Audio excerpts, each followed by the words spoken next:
Assalamualaikum warahmatullahi wabarakatuh. Kami dari kelompok 6 akan mempresentasikan materi kami yang berjudul Teori Upaya Kesehatan. Next.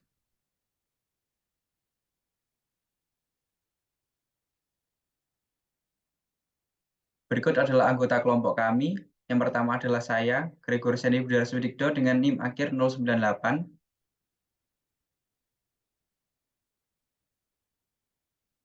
Risma Putri Aula Lestari dengan NIM akhir 053. Nafisa Aulia Abdi dengan NIM akhir 088. Amelia Azhara Salma Putri dengan NIM akhir 090. Next. Pada materi kali ini kami akan membahas tentang definisi upaya kesehatan, penyelenggaraan upaya kesehatan, definisi dan contoh UKM UKP, studi kasus mengenai UKM UKP, health seeking behavior, dan yang terakhir adalah kesimpulan.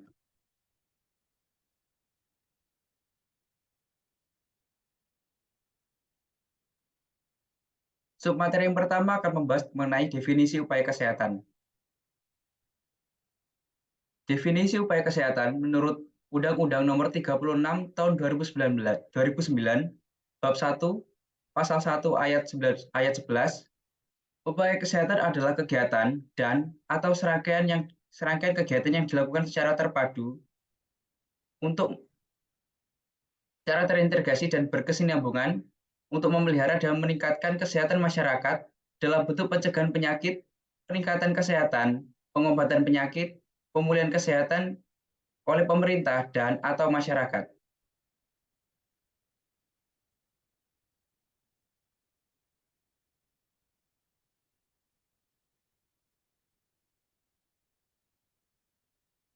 Selanjutnya yaitu penyelenggaraan upaya kesehatan.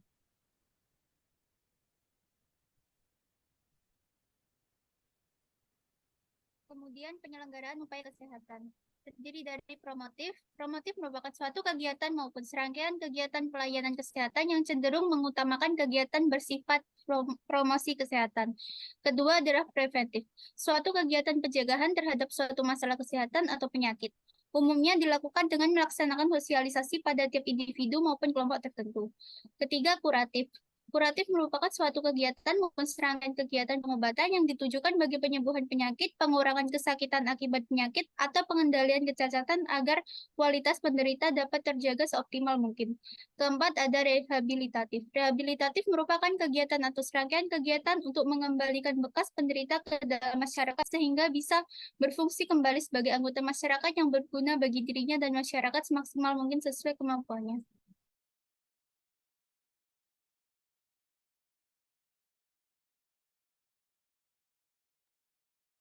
Selanjutnya, UKM dan UKP.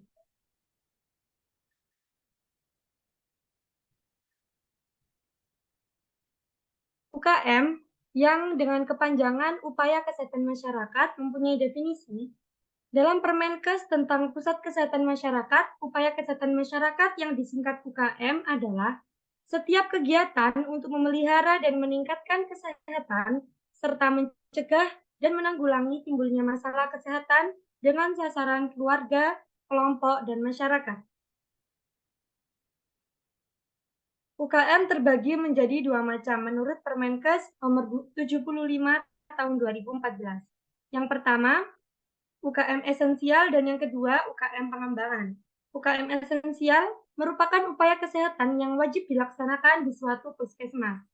Sedangkan UKM pengembangan yaitu upaya kesehatan yang dilaksanakan di puskesmas berdasarkan prioritas masalah kesehatan, ketersediaan sumber daya, anggaran, dan keadaan geografis yang ada di puskesmas tersebut. Perbedaan UKM esensial dengan UKM pengembangan dalam pelaksanaannya. UKM esensial, semua puskesmas wajib melakukan 5 pelayanan antara lain kesehatan lingkungan, promosi kesehatan, kesehatan ibu, anak, dan keluarga berencana, serta gizi, dan yang terakhir pencegahan dan pengendalian penyakit. Adapun UKM pengembangan berbeda di tiap puskesmas, disesuaikan dengan prioritas masalah kesehatan. kekhususan wilayah kerja, dan potensi sumber daya yang tersedia pada tiap puskesmas. Perbedaan menurut sifatnya. UKM esensial bersifat wajib, sedangkan UKM pengembangan bersifat inovatif, ekstensifikasi, dan intensifikasi. Upaya kesehatan perseorangan yang disingkat UKP.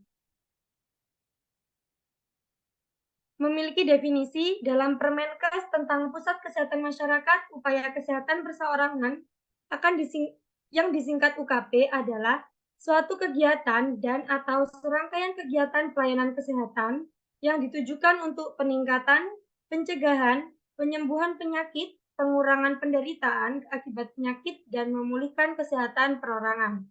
Contohnya pelayanan rawat jalan, poli umum, dan poli gigi di puskesmas.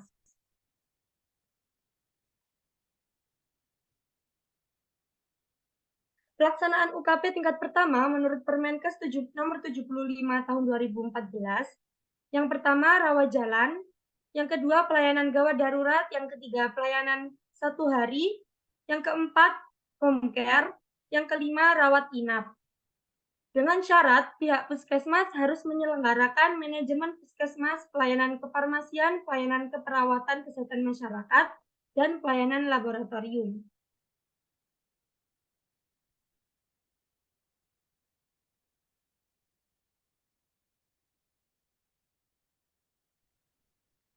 Pembahasan selanjutnya adalah studi kasus UKM dan UKP. Nah, untuk studi kasus pelaksanaan upaya kesehatan masyarakat dan juga upaya kesehatan perseorangan ini, yang pertama yaitu upaya kesehatan masyarakat atau UKM. Upaya kesehatan masyarakat atau UKM ini bertujuan untuk mengoptimalkan derajat kesehatan masyarakat. Beberapa studi kasus dari pelaksanaan UKM ini ialah sebagai berikut. Yang pertama yaitu Germas atau Gerakan Masyarakat Sehat. Salah satu germas yang sedang ditingkatkan dengan kebijakan ialah germas di Kota Semarang. Sarana dan prasarana yang telah disediakan oleh pemerintah Kota Semarang sudah memadai dalam mendukung upaya pelaksanaan germas. Menurut bagian perencanaan sosial Bapeda, germas ini disampaikan melalui berbagai kegiatan seperti posyandu, posbindu, dan kegiatan lainnya, yang mana germas ini mulai dikenalkan sejak tahun 2017 di Kota Semarang. Pelaksanaan upaya kesehatan masyarakat Germas di Kota Semarang sudah berjalan dan masih dalam proses, namun masih kurang optimal dalam implementasinya. Sehingga untuk mengatasinya, peran dari masyarakat maupun pemerintah perlu untuk ditingkatkan agar pelaksanaan kebijakan Germas dapat berjalan dengan semestinya. Kemudian yang kedua yaitu Gerakan Membangun Masyarakat Sehat Siaga atau Gerbang Mas Siaga. Gerbang Mas Siaga ini merupakan inisiasi dari Bupati Lumajang Ahmad Fauzi yang menjabat periode 2003 sampai dengan 2008. Kegiatan dalam Gerbang Mas Siaga ini mencakup posyandu, PAUD atau pendidikan anak usia dini, kerja bakti, dan kegiatan lainnya yang bertujuan meningkatkan partisipasi masyarakat dalam peningkatan derajat kesehatan serta pembangunan wilayahnya. Kemudian yang ketiga yaitu Posyandu. Posyandu Bougainville yang berada di wilayah Kelurahan Citra di Wangsan Lumajang ini merupakan salah satu kegiatan dari Gerbang Mas Siaga.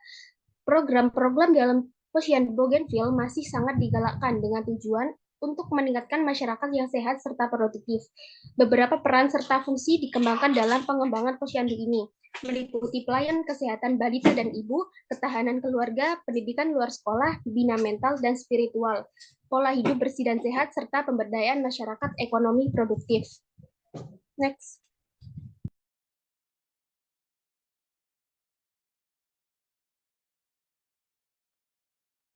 Berikut sedikit video yang merupakan contoh dari UKM.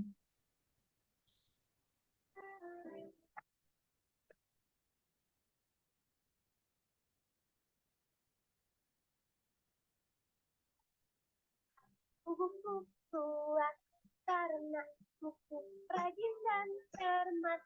Semasa aku bayi selalu diberi asi makanan bergizi.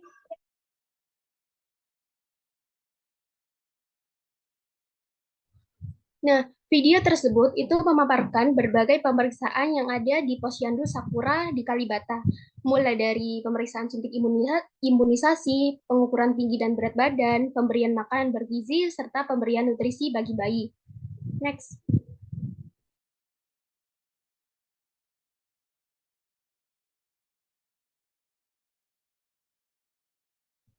Yang berikutnya yaitu pelaksanaan upaya kesehatan perseorangan atau UKP.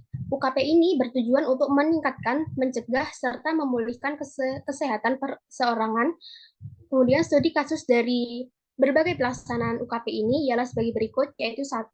Rujukan rawat jalan puskesmas sebagai rujukan rawat jalan tingkat pertama. Nah, puskesmas ini merupakan upaya kesehatan masyarakat maupun perseorangan yang lebih mengutamakan pada upaya promotif dan preventif dalam meningkatkan derajat kesehatan masyarakat yang setinggi-tingginya. Puskesmas berperan sebagai gatekeeper, di mana puskesmas berperan dalam menata sistem rujukan fasilitas kesehatan tingkat pertama agar dapat memberikan pelayanan kesehatan yang optimal. Dari 33 puskesmas Kota Tangerang, ada 15 puskesmas dengan rata-rata rujukan kurang dari 5%, sedangkan puskesmas lain dengan rata-rata rujukan lebih dari 5%. Namun, dalam pelaksanaannya, puskesmas tidak menjalankannya dengan optimal, ditandai dengan tingginya angka rujukan kasus non-spesialistik pada tahun 2015, yaitu sebesar 12,9%, atau 1,54 juta dari 11,9 juta kasus rujukan. Padahal maksimal rata-rata rujukan kasus non-spesialistik tidak boleh lebih dari 5%. Kemudian yang kedua yaitu poli gigi. Menurut Kepala Puskesmas Sumbersari, dari 4 poli pelayanan rawat jalan di Puskesmas Sumbersari, hanya poli gigi yang tidak mempunyai sistem pencatatan rekam medis. Rekam medis masih dilakukan secara manual dalam mencatat diagnosa ataupun keluhan serta pengobatan pasien. Pencatatan secara manual ini sering terjadi kehilangan ataupun kerusakan pada kartu rekam medis milik pasien. Kejadian ini memungkinkan pengulangan data pendaftaran pada pasien. Kemudian yang ketiga yaitu poli jantung. Poli jantung di Rumah Sakit Umum Daerah Dr. Slamet Garut ini belum menerapkan perhitungan kos menggunakan metode Activity Based Costing atau ABC. Metode ABC ini sangat berperan dalam memenuhi informasi yang akurat terhadap biaya konsumsi RSUD Dr. Slamet Garut. Poli jantung memiliki kunjungan 10.488 pasien yang merupakan kunjungan tertinggi yaitu pada tahun 2021. Karena belum adanya penerapan metode activity-based costing, banyak pihak mengajukan keluhan terhadap tarif yang tidak rasional. Next.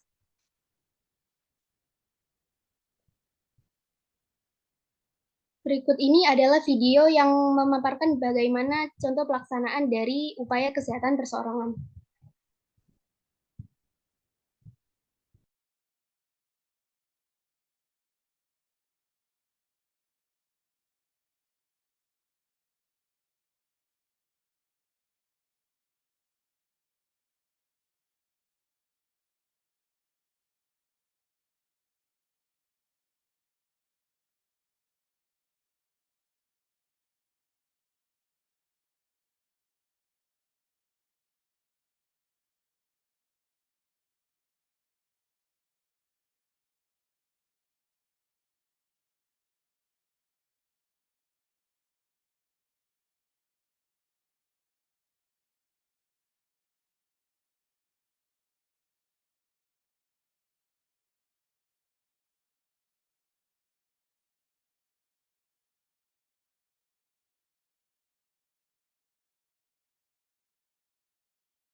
Video tersebut itu memaparkan bagaimana proses atau alur untuk pemeriksaan di poli gigi pada puskesmas yang ada di Pangkalan Baru, dimulai dari pengambilan nomor antrian dan pendaftaran dengan menyertakan kartu asuransi kesehatan dan kartu tanda pengenal di loket pendaftaran.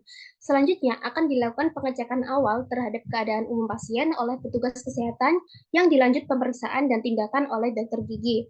Berikutnya, dokter gigi akan memberikan nasihat dan edukasi tentang kesehatan gigi. Kemudian, pasien menuju instalasi farmasi untuk menyerahkan resep yang diberikan oleh dokter gigi.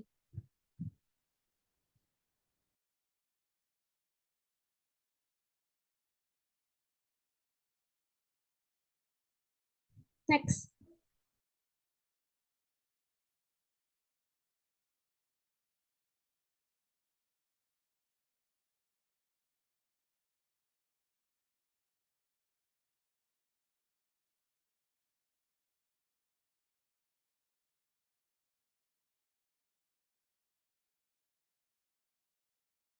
Pembahasan selanjutnya adalah health seeking behavior. Definisi dari health seeking behavior merupakan perilaku yang dilakukan oleh orang yang menderita suatu penyakit untuk memperoleh kesembuhan. Proses health seeking behavior tiap individu berbeda-beda dan dipengaruhi oleh persepsi masing-masing pada pelayanan kesehatan BPJS, gejala yang diderita, seberapa mengenal gejala tersebut, pengaruh lingkungan, dan pemahaman individu terhadap pertimbangan untuk berobat.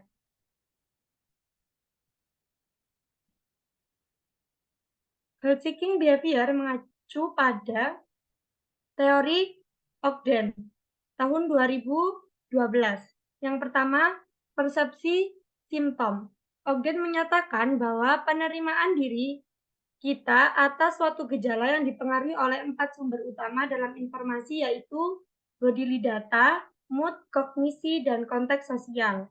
Yang kedua, proses berpikir akan penyakitnya. Illness cognition seringkali terdiri dari dimensi identitas, garis waktu, penyebab, konsekuensi, kontrol, atau penyembuhan. Dan yang terakhir, pemicu sosial terhadap gejala. Pemicu sosial berkaitan dengan persepsi individu terhadap gejala itu sendiri dan lebih kepada akibat yang dimunculkan oleh gejala terhadap kelangsungan hidup individu tersebut.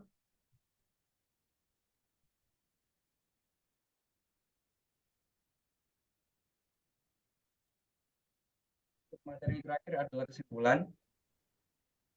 Kesimpulan pada materi kali ini adalah upaya kesehatan adalah setiap kegiatan dan atau serangkaian kegiatan yang dilakukan secara terpadu, terintegrasi, dan berkesinambungan untuk memelihara dan meningkatkan derajat kesehatan masyarakat dalam bentuk pencegahan penyakit, peningkatan kesehatan, pengobatan penyakit, dan pemulihan kesehatan oleh pemerintah dan atau masyarakat. Penyelenggaraan upaya kesehatan dapat dilakukan dengan berbagai cara, antara lain promotif, preventif, kuratif, dan rehabilitatif. Upaya kesehatan yang mengarah pada promotif dan preventif adalah UKM atau upaya kesehatan masyarakat, sedangkan yang mengarah pada kuratif dan rehabilitatif adalah UKP atau upaya kesehatan perseorangan. Upaya health seeking behavior berbeda-beda bergantung pada persepsi tiap individu.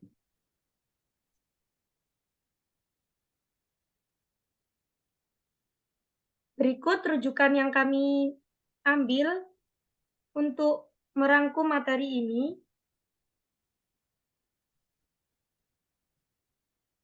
Sekian presentasi dari kami.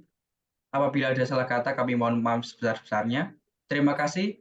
Wassalamualaikum warahmatullahi wabarakatuh.